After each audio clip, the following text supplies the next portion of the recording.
और अब आगे बढ़ते हुए नजर डाल लेते हैं कोरोना के अब तक के आंकड़ों पर। बड़ा आंकड़ा जो देश भर से निकलकर सामने आया है। आपको बता दें कि लगातार मामला बढ़ता हुआ चला जा रहा है। 32,000 के करीब पहुंच चुका है देश में कोरोना मरीजों का आंकड़ा। 31,787 केस देश भर में अब तक सामने आ चुके हैं, यानी कि धीरे धीरे करके ये 32,000 की ओर आगे की ओर बढ़ता हुआ 1,008 मरीजों की अब तक कोरोना से जान भी जा चुकी है। देश भर का ये पूरा का पूरा आंकड़ा है। कोरोना से हालांकि 7,797 यानी कि तकरीबन 8,000 मरीज ठीक भी हुए हैं।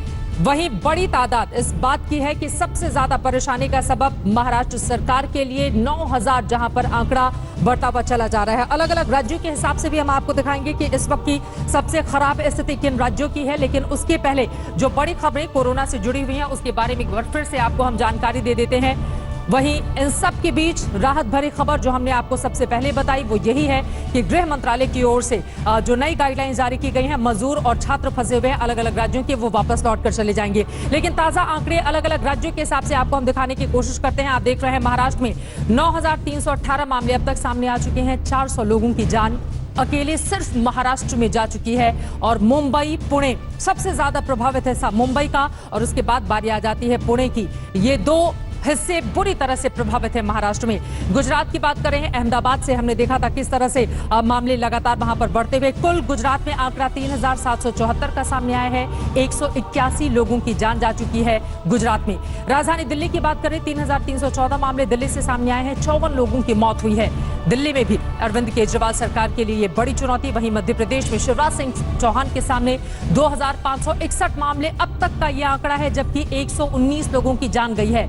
राजस्थान 2,364 मामले सामने आए हैं। 51 लोगों की मौत हुई है। अशोक गहलोत मुख्यमंत्री की ओर से लगातार कई कदम उठाए जा रहे हैं, लेकिन उसका पूरा असर अलग अलग राज्यों के मुख्यमंत्रियों की ओर से भी कोशिशें जारी हैं, लेकिन बहुत ज्यादा असर फिलहाल अभी होता हुआ दिखाई नहीं दे रहा है। कोशिशें लेकिन जारी हैं।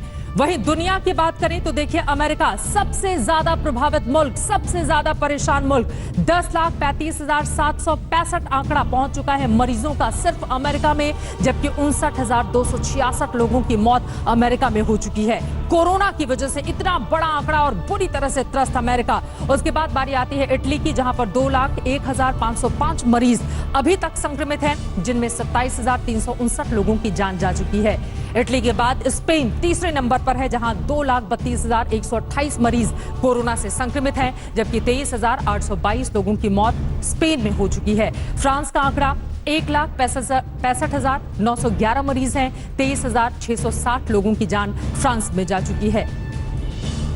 और इसके बाद ब्रिटेन 1,61,145 मरीज ब्रिटेन में हैं, जबकि मौत का आंकड़ा वहां पर भी 21,678 को क्रॉस कर चुका है। ये टॉप 5 बड़ी खबरें जो दुनिया भर की हैं वो हमने आपके सामने रखी हैं, और इसके जरिए दरअसल हम आपको ये बताने की कोशिश कर रहे हैं कि दुनिया भर में इस वक्त कोरोना ने कैसे त्राही मचा कर रखी हुई है। और इसी वजह से लगातार सतर्कता बरतने की अपील आप सभी से की जा रही है, चाहे वो केंद्र सरकार हो या फिर राज्य सरकार हो। फिलहाल आगे बढ़ते हुए हम आपको दिखा देते हैं कि पिछले 3 दिनों में भारत और दुनिया में कोरोना के केस कितने बढ़े हैं।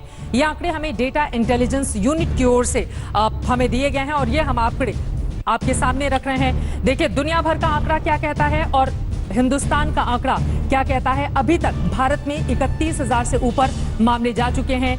3 दिन में 5,000 नए केस सामने आए हैं। ये हमारे लिए परेशानी का सबब, क्योंकि इस आंकड़े का कम होना बहुत जरूरी है। 28 से 29 अप्रैल तक 1,897 नए केस सामने आए हैं, जो हम हिंदुस्तान के आंकड़े दिखा रहे हैं। वहीं अगर दुनिया भर की बात करें तो यहाँ पर देखिए, अब दुनिया का आंकड़ा क्या कहता है। दुनिया की स्थिति लगातार बिगड़ती हुई चली जा रही है, क्योंकि मौत का आंकड़ा यकीनन दुनिया भर का काफी ज्यादा परेशान करने वाला है। और उसमें से भी अगर हम बताएं तो सिर्फ अमेरिका हो, इटली हो, फ्रांस हो, ये तमाम वो मुल्क हैं जो लगातार इस पसोपेश में हैं कि इस महामारी का इलाज हम कैसे निकालें। डेटा इंटेलिजेंस यूनिट की ओर से जो आंकड़े हमारे सामने रखे गए हैं वो हमने आपको बताया। 31,000 से ऊपर अब तक का हिंदुस्तान का आंकड़ा जा चुका है। एक और गौर करने वाली बात हम आपको बताने जा रहे हैं, और ये जो आंकड़े हैं वो भी आपके लिए जानना बेहद महत्वपूर्ण है। भारत का ये आंकड़ा, जहां पर 9 राज्यों में 10 दिनों के भीतर ही कोरोना मामलों में करीब 40% की बढ़ोतरी देखी गई है।